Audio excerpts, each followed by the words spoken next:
الله أكبر الله أكبر لا إله إلا الله.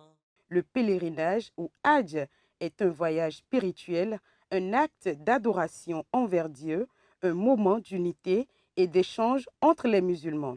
Le pèlerinage pour la communauté islamique est le 5e pilier de l'islam, car l'islam est basé sur 5 piliers fondamentaux.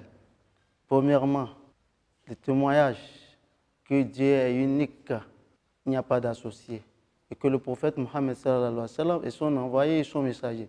Paix et bénédiction de Dieu sur lui. Deuxièmement, les 5 prières quotidiennes.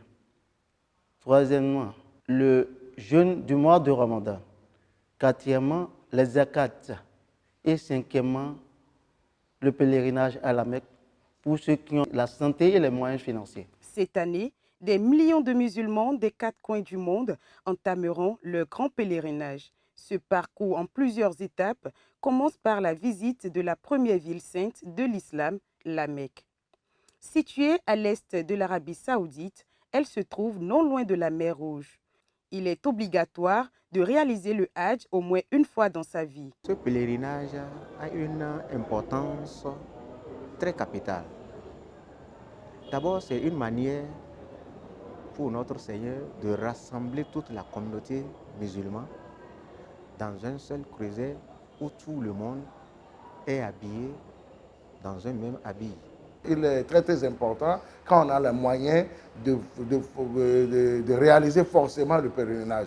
Car il y a un enseignement du prophète Mohammed sallallahu alayhi wa sallam qui nous édifie en cela en disant quiconque a les moyens physiques et financiers pouvant lui permettre d'aller réaliser le pèlerinage, mais qui ne l'a pas fait, il le remet chaque fois à demain, à l'année prochaine, jusqu'à ce que la mort le fauche, ce dernier de savoir qu'il n'est pas mort musulman. Oreto wanu alosi haji ore wambe Ọlọ́run sọ sínú Al-Qur'an ó ní wa man dakhalahu kana amina gbogbo ẹni tó rọ̀ bá ní kó lọ kó bọ̀ kó ṣiṣẹ́ náà sójú ẹ̀ pẹ̀lú òfin bí iṣẹ́ náà ti jẹ́ tí ó bá fi dé ó dẹni fàyàbalẹ̀ láyé ìdààmú ò ní jẹ́ tiẹ̀ wàhálà ò ní jẹ́ tiẹ̀ gbogbo ohun tó ná Ọlọ́run ó dá padà fún ẹ̀rí báyìí kì í wá ṣe kéèyàn dé Mẹ́kà kó jẹ́ pé kíjì ẹ̀ka ní mọ̀ ẹ̀ lọ́jọ́kọ̀ kí ni wọ́n ń ṣe ń lé kí ni wọ́n ń sọ ń lé mọ̀ sọ̀rọ̀ lọ́rọ̀ bẹ́ẹ̀ bẹ́ẹ̀ ti lọ sí pàṣà haram ilé yẹn gbọ́dọ̀ máa lò jù láti máa lọ kí wákàtí márùn-ún lóòótọ́ olówó sinmi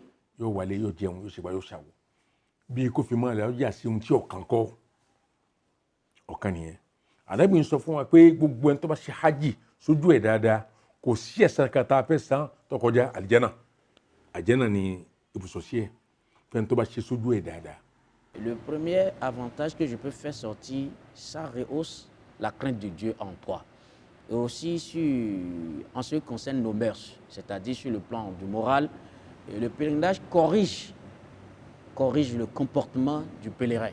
C'est-à-dire ça l'amène à prendre conscience d'une bonne moralité.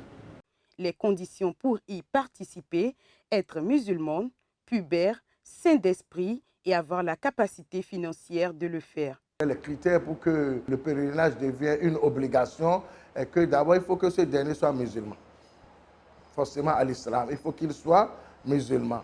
N'importe qui n'est pas musulman ne peut pas aller à la Mecque, même pendant le mois, ayant bien les moyens physiques et financiers pour dire qu'il va aller réaliser le pèlerinage. Gbogbo ohun tó jẹ́ critère téèyàn fi lọ sí hajj òun ni sẹ́ kó lówó ọkọ̀ kó lálàáfíà kó nà dáa kó má sógun lọ́nà ẹ̀rí báyìí òde ní bákan náà ihun tí ó mú dání tí ó máa ná lọ́hùn tí ó máa jẹ tí ó máa mú lọ́hùn ó gbọ́dọ̀ di dání dáadáa torí Kùránì ń sọ fún wọn pé watazawwadu fa inna khayra zadi at-taqwa ẹ pèsè dání tẹ́ ẹ bá ń lọ sí hajj ẹ pèsè dání ẹ múra dáadáa gbogbo ohun tẹ́ ẹ máa jẹ ẹ mú dání gbogbo ohun tẹ́ ẹ máa ń lò nígbà tára yín ọ̀bá yá ẹ mú dání àmọ́ èyí tó fi wá ń dájú nú èsì tí Ọlọ́run sọ fún wa bẹ́ẹ̀ òun ni kí ni ẹ bèrè ṣé tẹ́ fẹ́ lọ ṣe lọ́hùn ẹ bèrè nípa ṣé tẹ́ fẹ́ lọ ṣe lọ́hùn kẹ́ ẹ mọ kókó bẹ̀ ọ̀rọ̀ yẹn bẹ̀ súnà bẹ̀ mustahabu bẹ̀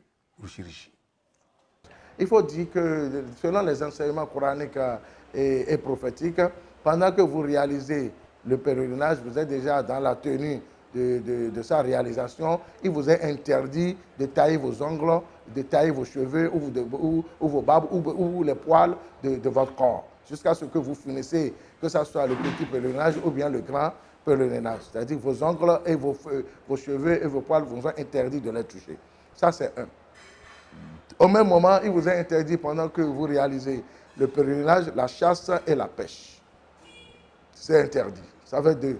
Troisième chose est que pendant que vous réalisez en ce moment, vous êtes dans les rites du pèlerinage, dans son moment effectif, il vous est interdit aussi de vous approcher de vos femmes.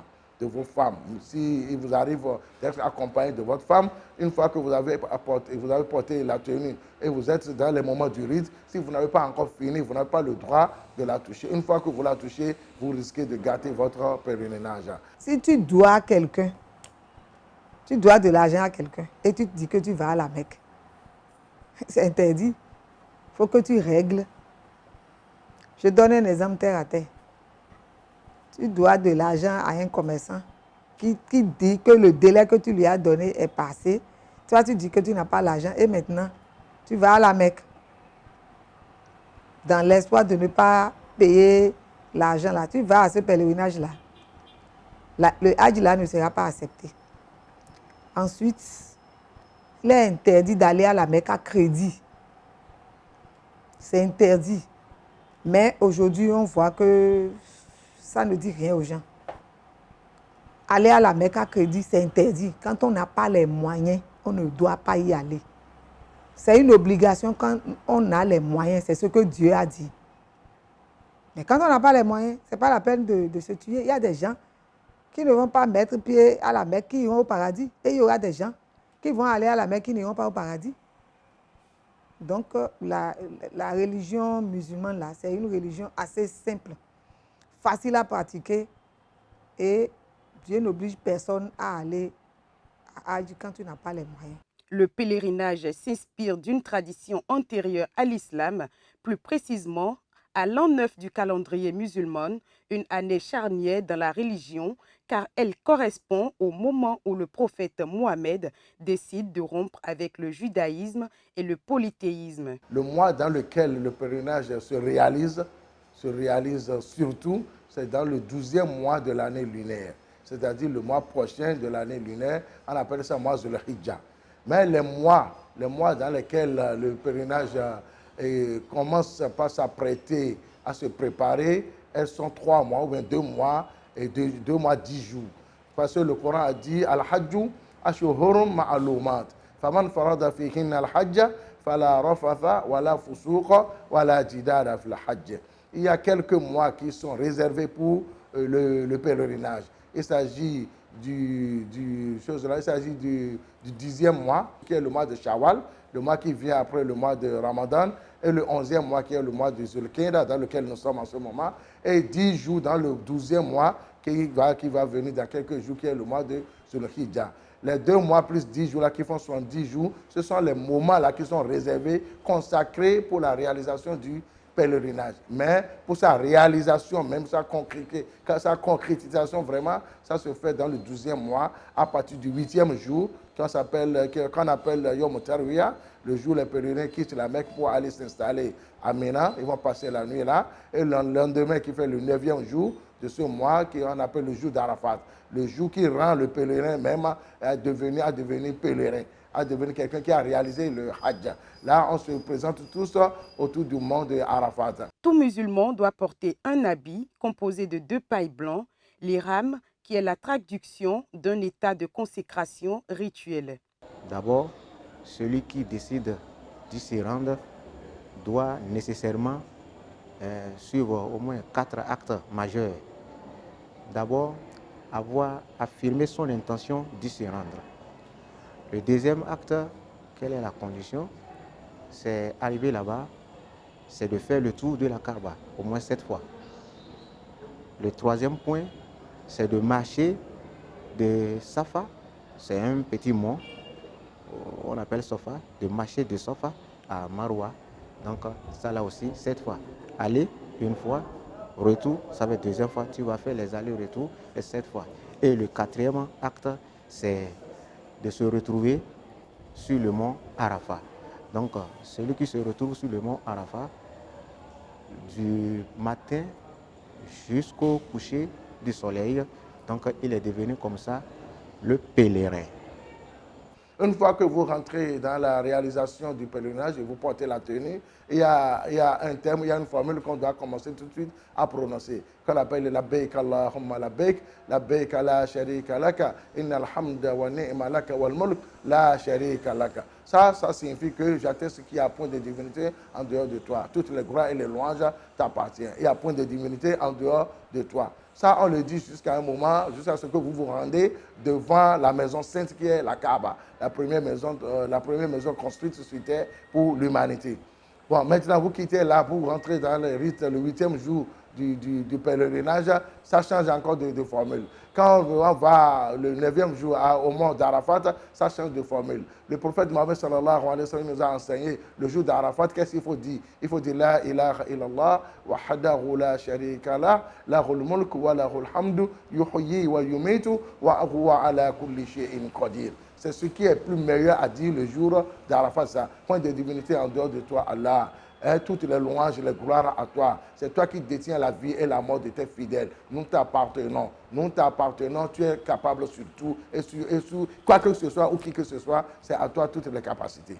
Le 10e jour maintenant, le jour qui est le jour de la Tabaski, là où nous immolons nos bêtes en guise de sacrifice pour Dieu. Il y a encore d'autres sacrifices, d'autres formules d'invocation qu'on doit prononcer le jour-là. D'abord, ce qu'on prononce en voulant immoler ces bêtes-là. Et une fois on finit d'immoler les bêtes, le reste des prières du jour-là, jusqu'à 2 jours après le jour de la Tabaski, après chaque prière, nous devons Allahu Akbar, Allahu Akbar, La ilaha illallah, Allahu Akbar, wa lillahi alhamd. Voilà ce que nous allons répéter juste tout le long de ces 3 jours-là. Et à la fin de ces 3 jours, c'est fini. Le pèlerinage nous dit au revoir. Ça fait à l'année prochaine que Dieu nous prête longévité et santé. Et nous souhaitons à nos frères et sœurs qui ont l'intention de réaliser le pèlerinage de cette année, qu'Allah leur facilite la tâche, que leur voyage soit meilleur et béni, assisté par Dieu, et que leur retour aussi soit un retour béni dans leurs familles respectives. Vous savez qu'aujourd'hui, nous avons 3 festivités au Bénin. Il y a Konako, il y a Febo Adjipus et Aladj Mota. Par rapport au Konako, qu'est-ce que nous avons l'habitude de faire? Ce n'est pas à la veille du pèlerinage que nous préparons le Hajj. Même voire 4 à 6 mois avant le jour J, ça se prépare dans les coulisses parce que il faut organiser comment les pèlerins seront accueillis depuis ici jusqu'à la Mecque là-bas. Il y a l'État qui nous aide maintenant par rapport au voyage, c'est-à-dire pour l'avion qui va transporter les pèlerins.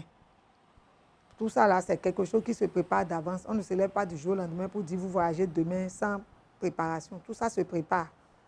Ọ̀rọ̀ wa àsọ̀ọ́lẹ̀ wa fún gbogbo ẹni tí ń lọ Mákà ọdún yìí lọ́kùnrin àti lóbìnrin gbogbo ẹni tó ti gbẹ́ nìyẹn náà jáde yìí Ọlọ́run ní dàrú mọ́ wọn lọ́wọ́ tèmi ọ̀kọ́jà pé kí ni kí wọ́n ní sùúrù pẹ̀lú ara wọn pẹ̀lú àwọn convoyeur kí wọ́n ní sùúrù kan láti wọn àbí sí àwọn convoyeur wọn lọ́kọ̀ fúnra wọn tó fẹ́ gbé jáde àwọn náà fẹ́ lọ háyà ọkọ̀ láti ibì kan wá ni gbogbo àtàn bá dá fún wọn pé ẹ máa bọ̀ náà ni kí wọ́n máa bọ̀ ẹ̀rí tá bá sì débẹ̀ náà wọ́n láti ṣe sùúrù kò ní jẹ́ pé a ti dé aéroport ẹ̀bẹ̀ à ń lọ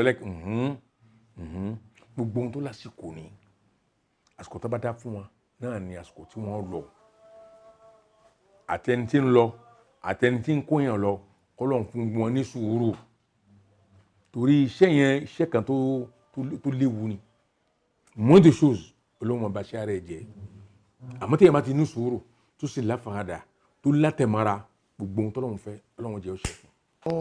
Nous prions pour notre nation, la béninoise, et la nation béninoise et surtout ceux qui nous dirigent, qui sont le gouvernement, ayant à leur tête notre chef d'État, chef du gouvernement, président de la République, son Excellence Patrice Talon, qu'Allah lui facilite la tâche et qu'il bénisse ses pas et qu'il réalise ses rêves qu'il a pour le Bénin émergent.